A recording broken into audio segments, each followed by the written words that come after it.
I practice Taekwondo in a stadium in my city. It's a dangerous place, but I have been living all my life there and nothing has happened to me, so normally I forget about the robs and drugs and all of that. One day I was chatting with a friend in the entrance of the stadium and there was a guy shirtless and with a lot of muscles. He was just standing in front of a wall reading something, so none of us care about him. Some minutes later we say goodbye and leave to different places. I decide to walk to my house. I live about 30 to 40 minutes away. Because I had time and was a nice day, so while I was walking, I saw the same guy from before. He was walking in the street and fighting with the drivers. All I thought was that he was on some drugs and just kept walking. About 10 minutes later, he disappeared. Some minutes passed and nothing happened. I was just listening to music and walking. But 20 minutes later, or more or less, the guy passed me. I was kind of shocked because he appeared from nowhere, but he passed me, so I thought I was being way too paranoid. Then he stands in the same cross I was, and he watched me. I felt weird and texted my mom that I was close to home and asked her to open the door. It's important to describe my house for this. I live in a 3rd floor, but it's not a normal building. There are houses in the ground level, with 2nd floor backyard and everything.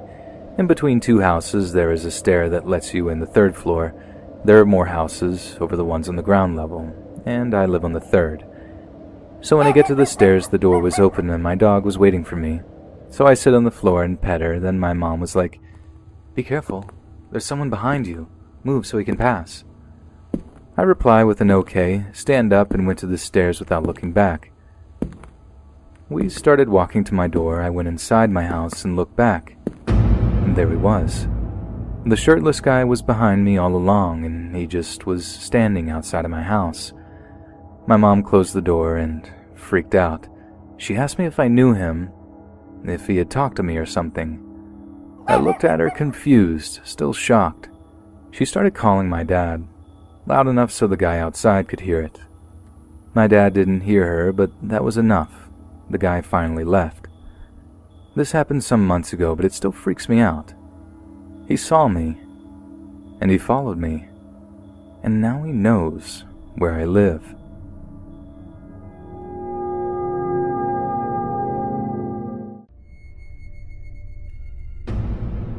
Before this, I always thought I should be kind and friendly to others, but nowadays I'm a lot less trusting. In this particular case, there was a boy named Larry from my geometry class sophomore year. I don't mean to brag, but I had some of the highest grades in that class, and I always finished my assignments early. Larry, however, had lots of difficulty understanding what was going on. The teacher one day asked me to help explain it to him, since I was already finished with my own work.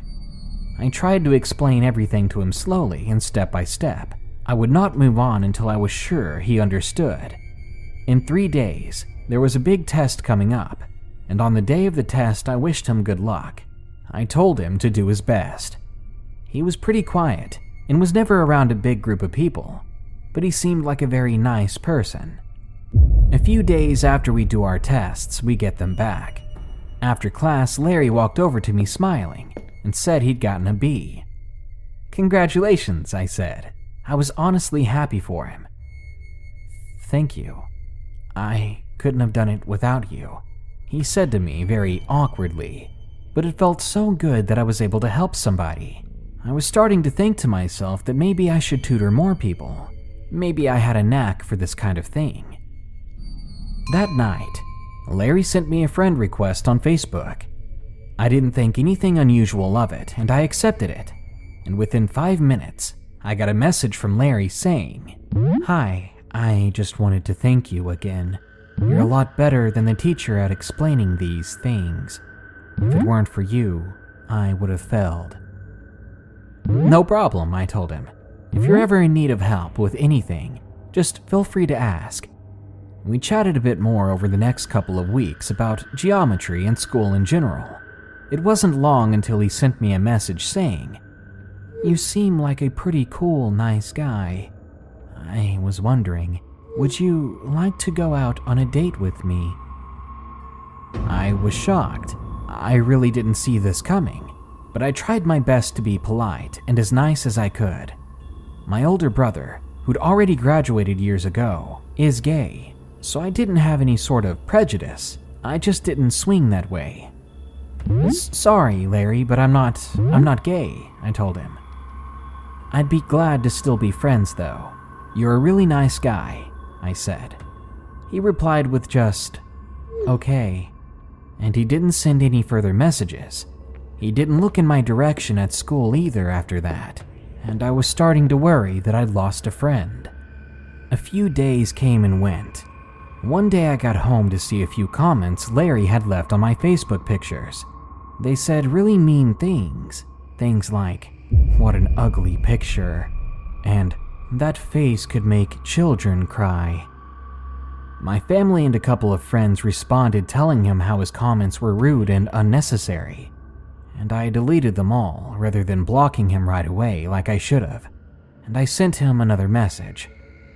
"Hey," I said, I'm sorry I hurt you by saying we can't date, but that doesn't mean you should be bullying me like that. I've done nothing wrong to you, and I don't want to have to block you."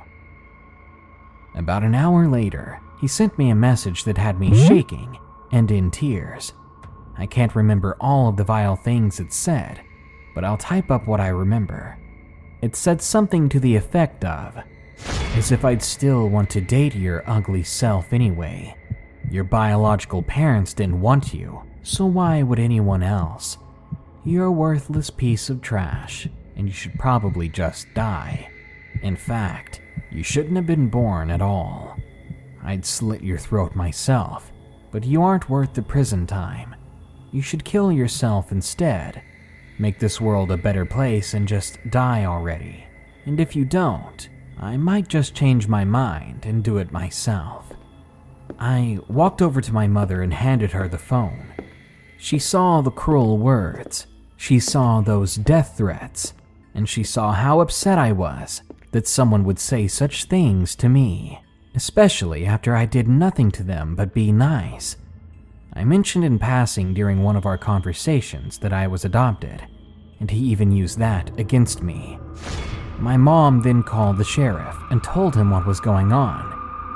Larry switched schools, and I got a restraining order against him. I left social media afterwards, and I haven't gone back online just yet. Nowadays, I don't go out of my way to be kind to people, and I distance myself from them.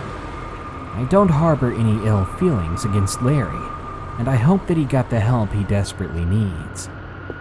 Not a day goes by that I don't hope that he was exaggerating about those death threats, because if he was mad for me doing nothing wrong to him, imagine how mad he was now that I got him kicked out of his school.